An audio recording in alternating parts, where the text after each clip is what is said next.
السلام عليكم ورحمة الله وبركاته.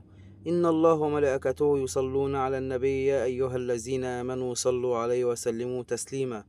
بسم الله وتوكلنا على الله، بسم الله الحي الذي لا يموت.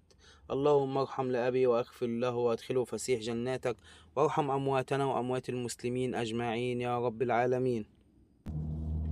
كشف النادي الأهلي عبر موقعه الرسمي عن تقدمه بشكوى ضد الاتحاد المصري لكرة القدم ورابطة الأندية المصرية المحترفة للجنة الأولمبية المصرية، ويأتي ذلك على خلفية مباراة القمة أمام الزمالك وما صاحبها من أحداث.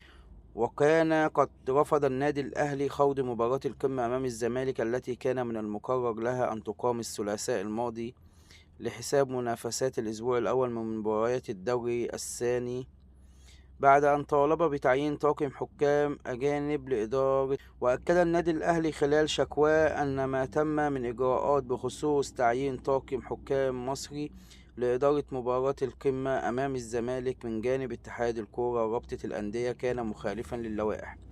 وشدد الأهلي على أن مجلس إدارته في حالة انعقاد لمتابعة تطورات الموقف، ومن المنتظر أن تعلن رابطة الأندية المصرية المحترفة قرارها اليوم السبت بشأن نتيجة مباراة القمة بين الزمالك والأهلي، والتي شهدت غياب الأخير عن التواجد داخل الملعب.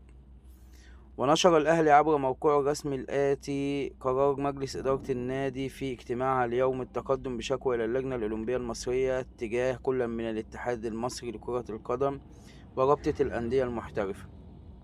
وأضاف بخصوص ما تم من إجراءات مخالفة اللوائح بشأن مباراة القمة والعمل على إقامتها بحكام مصريين بالمخالفة لقرار رابطة الأندية المحترفة المنوطة بتنظيم مسابقة الدوري بإقامة المباراة بطاقم تحكيم أجنبي لضمان العدالة بين كل الأطراف.